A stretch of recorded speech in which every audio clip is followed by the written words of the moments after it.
IAS institute నిర్వహిస్తున్న all India scholarship exam pass అవ్వండి. 2 years ఫీజులో 50% మాత్రమే పే చేయండి.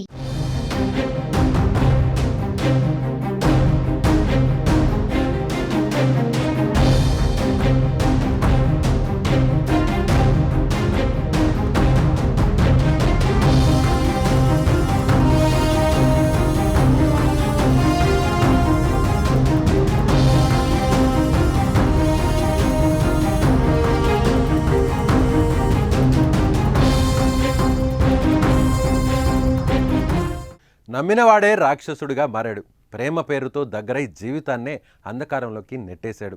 విశాఖలో జరిగిన ఓ దారుణం నివ్వెరపరుస్తోంది.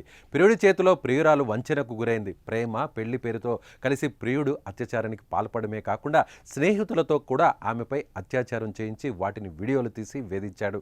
చివరికి చావే గతి అని భావించిన ఆమెను కుటుంబ సభ్యులు రక్షించి ప్రశ్నించగా సంచలన విషయాలను వెల్లడించింది. అసలు విషయం ఏం జరిగిందో తెలుసుకుందాం.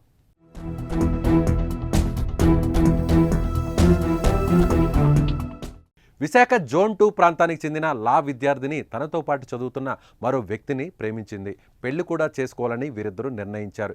ఈ క్రమంలో వారిద్దరూ శారీరకంగా ఒక్కటయ్యారు. తర్వాత డాబా గార్డెన్స్ వద్దకు ఆమెను రప్పించి తన ఫ్రెండ్ రూమ్కి తీసుకెళ్లి బలవంతంగా ఆమెతో శారీరకంగా కలిశాడు ప్రియుడు. అదే సమయంలో అక్కడికి వచ్చిన ప్రియుడి స్నేహితులు ముగ్గురు కూడా ఆమెపై బలవంతంగా అత్యాచారం చేశారు. ప్రియుడే దగ్గరుండి అతని ఫ్రెండ్స్తో మూకమ్ముడిగా అత్యాచారం చేయించడంతో ఆమె తట్టుకోలేకపోయింది. తన ప్రియుణ్ణి నిలదీసి అడిగినా అతను కూడా ఆమెను బెదిరించడం ప్రారంభించాడు. అత్యాచారం చేసిన దృశ్యాలను చూపి బ్లాక్మెయిల్ చేశాడు.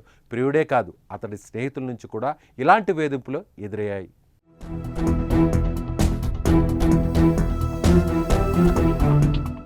ఆమెతో కలిసినప్పుడు తీసిన వీడియోలను బయట పెడతామని ఆమెను బెదిరించేవారు. దీంతో జరిగిన విషయం చెప్పలేక వారి వేధింపులు తాళలేక ఇంట్లో ఫ్యాన్కు ఉరేసుకొని చనిపోవాలని ఆ యువతి డిసైడ్ అయింది. కానీ కుటుంబ సభ్యులు గమనించి ఆమె ప్రాణాలను కాపాడారు.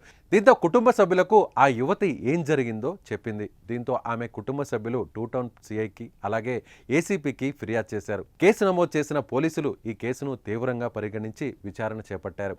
నిందితుల కోసం ముమ్మరంగా గాలిస్తున్నారు. నిందితుల్లో 3 లా స్టూడెంట్స్ కాగా మరో నిందితుడు వరుణ్ మోటార్స్లో క్యాషియర్గా పనిచేస్తున్నట్లు తెలుస్తోంది.